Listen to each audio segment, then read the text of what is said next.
Next, we'll look at electrical power. All buildings have a primary power source. This is on the standard power grid, and this is the default connectivity that you have to the power substation. This is typically our main source of power in a building. However, if we need to ensure that our systems remain active, even in the case of power failure, very often what companies should do is pull dedicated power lines from a different power substation. In case one substation fails, I can draw power from the alternate power substation. Another alternative on a smaller scale are UPSs, or uninterruptible power supplies. There are two types, you should know them both. The first type is called the online UPS. In the online UPS, electricity flows through the battery into the devices, from power supply through the battery into the powered devices. In this case, with the online UPS, the switchover, in case the power fails, the battery is already connected to the devices, and as a result the switchover transition is instantaneous, and there generally is no spike associated with the transition from powered by the primary source to powered by the battery backup. These are typically a little more expensive, and you wind up replacing those batteries a little more often because they have this continuous flow of power through them that actually continuously charges those batteries. But again, those batteries tend to wear out a little more rapidly. The alternate type of UPS is the standby UPS.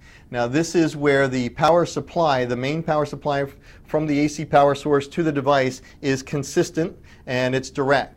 However, on a trickle charge, we trickle charge the battery that runs in parallel to this AC power feed. Now, the problem with this is if the power goes away, there is a momentary switchover process. We could have a loss of power for a brief moment, and when the battery switches in, it could introduce a spike on the line.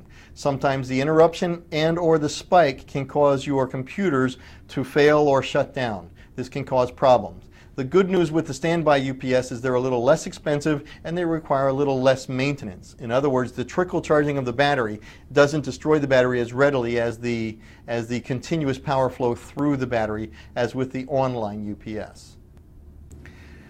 So some areas we need to be concerned about regarding electrical power is we need to see to it that it's consistent and that it's clean. We don't have spikes or sags, and that we don't get too much noise on our AC power lines.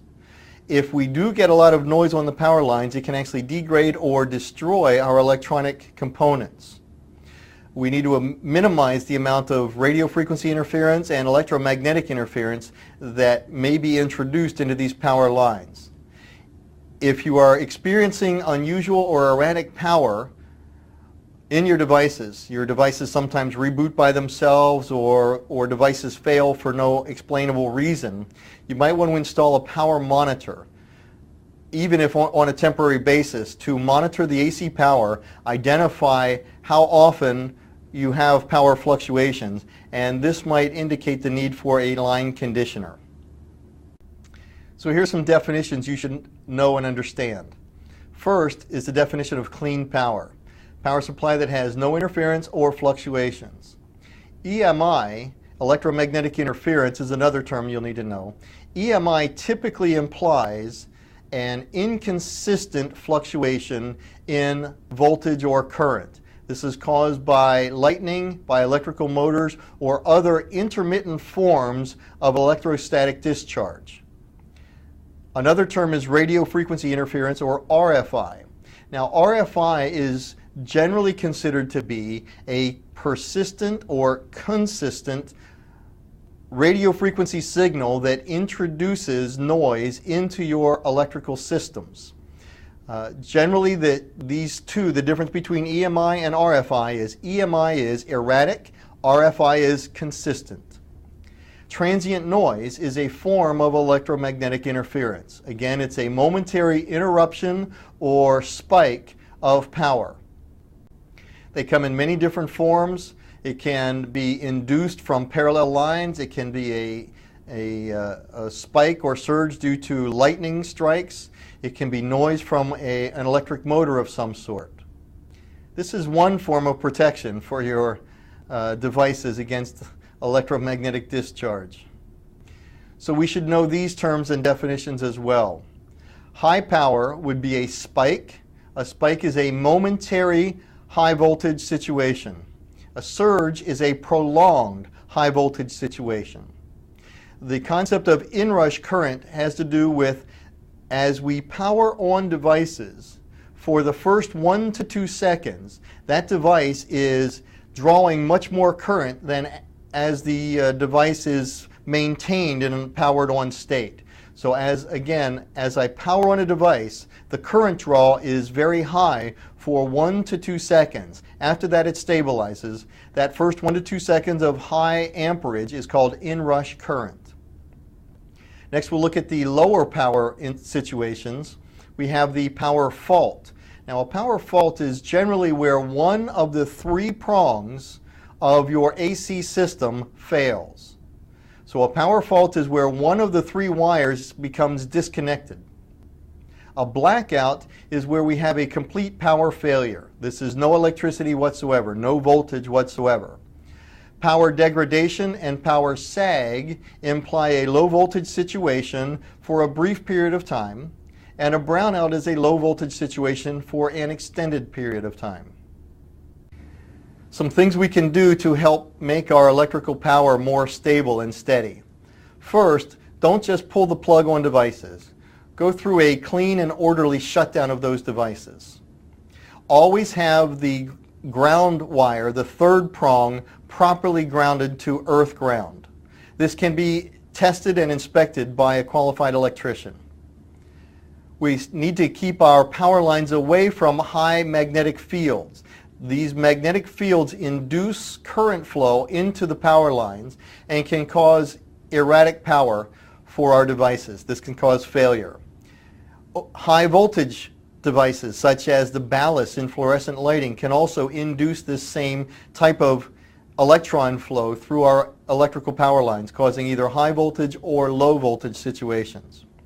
Again, the 3rd prong is that ground wire, and all 3 prongs should be connected. Don't substitute a 2-prong adapter when you have a 3-prong device. Don't run multiple power strips in a daisy chain fashion. If the wall socket has 4 receptacles in it, you should try to keep it to as close to that number as possible. Don't put 10 or 20 or 30 devices plugged into this socket, because you'll pull too much amperage, which will tend to overheat the wires. This will cause a degradation of the wires and eventually heating of the wires, which could cause a fire or could cause damage to the devices plugged into this outlet. And then again, of course, don't have power lines and data lines close to devices that cause interference. We talked about this with the fluorescent lighting and the ballast and things along these lines. The device we see here is a surge suppressor. A surge suppressor knocks down spikes and high voltage situations on the electrical power. These do not have batteries and they don't provide supplemental energy. So they only provide in over voltage situations, not under voltage situations. This device is a voltage regulator. This may also be called a line conditioner. This protects against both over voltage situations and under voltage situations. They're fairly expensive and they quite often need to be repaired, because they are high power devices. High power tends to overheat, and these devices will degrade and fail over time. Static electricity is another area of concern. One of the best things you can do to defeat static electric discharge, which can cause destruction and degradation of your devices, the best thing you can do is maintain proper humidity levels. Humidity will keep static electricity at bay.